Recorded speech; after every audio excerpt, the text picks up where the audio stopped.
confrontation, conflict, and combat. That's what. In a one particular sequence, they continue happening. And the state tries to include any kind of instrument which is available to it for achievement of its political objectives, that is diplomatic, informational, military, and economic. You've recently seen this war on trade and tariff action. That's basically for attainment of political objectives. So, and this is what I said, in Operation Sindoor also, war and politics was happening as a parallel kind of a phenomenon, and it was being exercised also through communication, which I made a mention initially, both direct and indirect communication. So, second important conclusion what I draw from the statement which I initially said, that war is a continuation of policy by other means, is that war is a rational decision. That means, and I also spoke about reason when I said what government takes a rational decision about war. And it takes this decision when it has exhausted all its other instruments of power. So, but then the important question comes in, this whole start point of this particular war was this Pahalgam terror attack. So is terrorism a rational act of warfare? I don't think that's a rational act, because terrorism has no defined logic, it has no politico-military end state. Terrorism is a means and an end in itself. Terrorism is a form of warfare that defines rationality. This is because the terrorist doesn't have anything to lose. He's a non-state actor. If he doesn't have a state, he's not worried about territory, people, or the ideology, which form the three important constituents of a state. So this is terrorism absolutely irrational if it's happening in a standalone mode. But what happens when there's about state-sponsored terrorism? Is this rational? Think that this seems to be a rational decision when state is employing terrorism as an instrument to achieve political objectives. And say so it's a reasoned kind of a decision the state takes, and so as our adversary is concerned, he's taken the decision that to bleed India by 1,000 cuts. And when I say that this has been a state policy, this I am not saying. If you go and look at the literature on issues, you will find Peter Charp, Kristen Fair, who have cited former director generals of ISI, explicating this particular strategy as to how they will bleed India by 1,000 cuts. And this particular doctrine is found in various studies in Pakistan Staff College, etc. So this is a normal talk which happens in Pakistan. And of course, officially we know in 1965, Zulfikar Ali Bhutto declared a 1,000-year war against India when he addressed the United Nations Security Council. And probably Ziaul Haq gave form to this particular doctrine of 1,000 years war. And someone added this 1,000 cut into it. And similar kind of venom was spewed by General Asim Munir against India and Hindus. Speak just a few days or weeks before what happened in Pahalgam. So, since this is a regional decision, it can be also, I believe, that retracted. Because now Pakistan is faced with a different kind of a prospect, that he faces military action in case we find terror happening against us. And also, we said that we'll have water as well as, this thing will not flow together. So we have kind of raised the bar. We have connected terror to water, and we have drawn out the new lines for military operations against terror.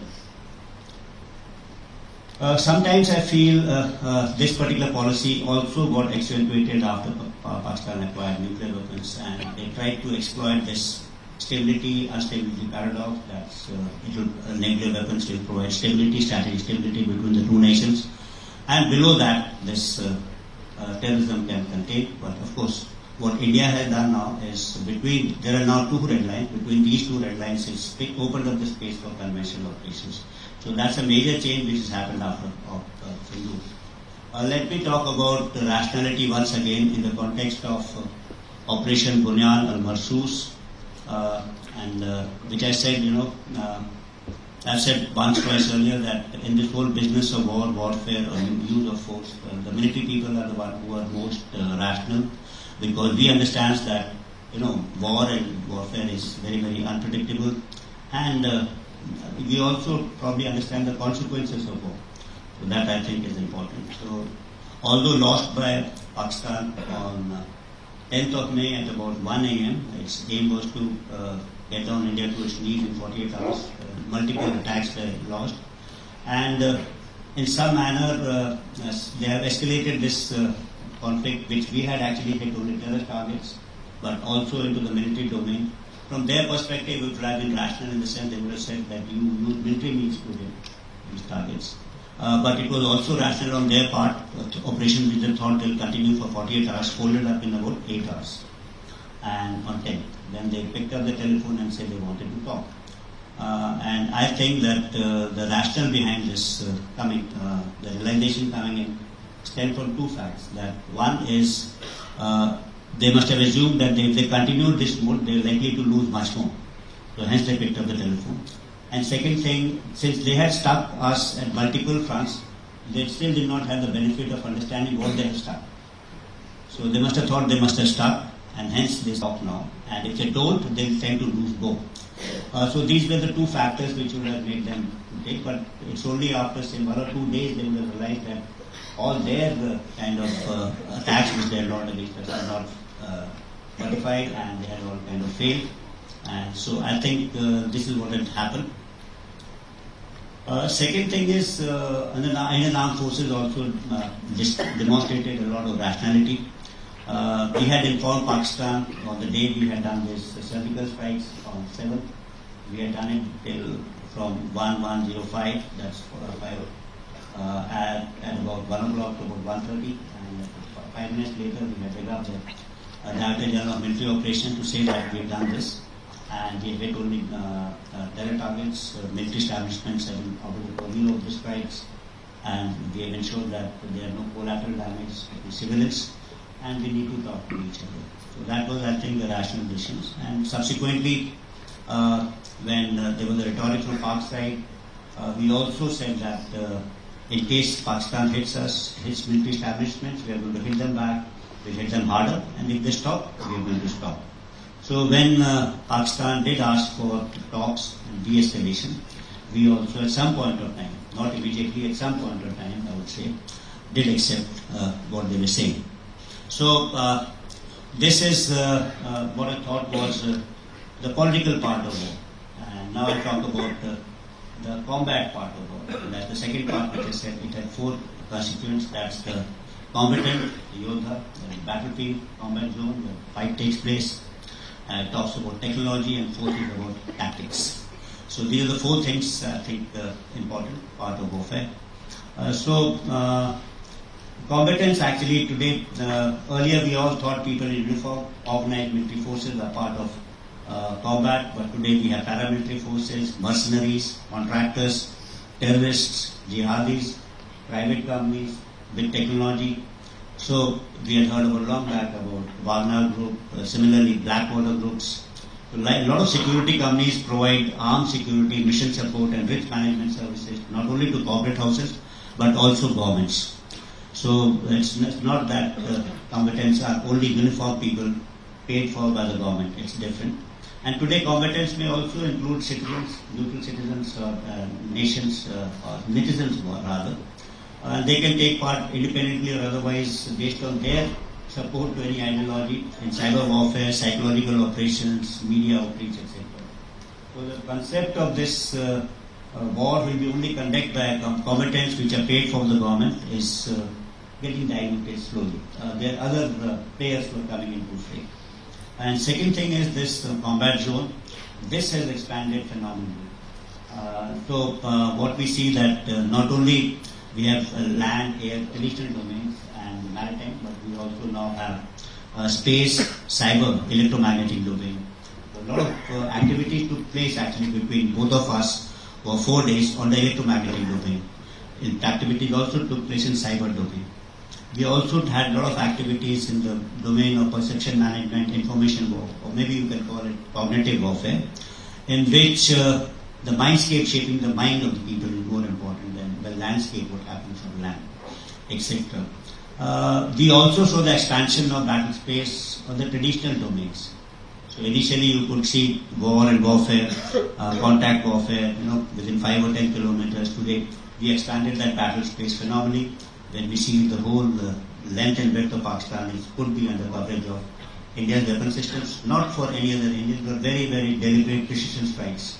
Some strikes could be as narrow as 2 meters or 3 meters square, at ranges greater than 300 kilometers. That's what has been demonstrated. So when I said competence, combat zone, these are the kind of changes which are taking place in future. And I'll dwell upon now the more important part on technology, which I think is becoming very, very important. And the warfare today is at the cusp of, if I could say, a third revolution in military affairs. The first revolution in military affairs was something to do with maneuver warfare, which came about because of advances in ground mobility and air mobility. You could transport people faster. It also was there because of long ranges. The second revolution in military affairs was lead-centric warfare, in which battlefield transparency, situational awareness, this became important. Information dominance became important. That came about by the US Armed Forces because of advances in communication technology and computer technology and ICT. And today we are at the cusp of a third revolution in military affairs, which I have termed as convergence warfare, because what we are seeing is not one technology, but there are a number of technologies which are affecting warfare, presently and they'll happen in future. All of these are heralding a new change in warfare, which is bringing about a change which is disruptive and non-linear. And it's actually occurring at a pace which is unprecedented. And these technologies range from sensor, advanced materials, propulsion, hypersonics, artificial intelligence, big data, advances in cyber, space, all of them. But what happens is generally we take all these advances in technology and consider them as one fact. What I will do is I'll try and identify 4 trends in these technologies to see where warfare is progressing further. So the first trend which I talk about is sensor technologies, and this is ushering in a new level of battlefield transparency and situational awareness in the field of warfare. You see, we have natural and man-made sensors. It's a competition between these two, if you have to say. So we are about 8 billion people on this earth. So we have 16 billion eyes actually, sensors. They're seeing each other. And today you have maybe having more than 8 billion artificial ISR sensors. All of us having a mobile phone, which has got a camera, you've got a laptop, iPad, etc., which has got a sensor. There's a large number of cameras over here. There are sensors on this group which are capturing those images. You go outside on this road, there are a number of sensors over here. There are sensors deployed in air, there are sensors deployed in space, there are sensors deployed undersea, there are sensors deployed. So it's not only the range of sensors, but the deployment of sensors is much more than what natural way you can do it. It's also the type of sensor. We only had, say, 5 sensors, that is touch, hearing, smell, vision, and taste. That's all. But today the kind of sensors we have is seismic, chemical, biological, optical, SAR, infrared, LN, AIS, acoustics,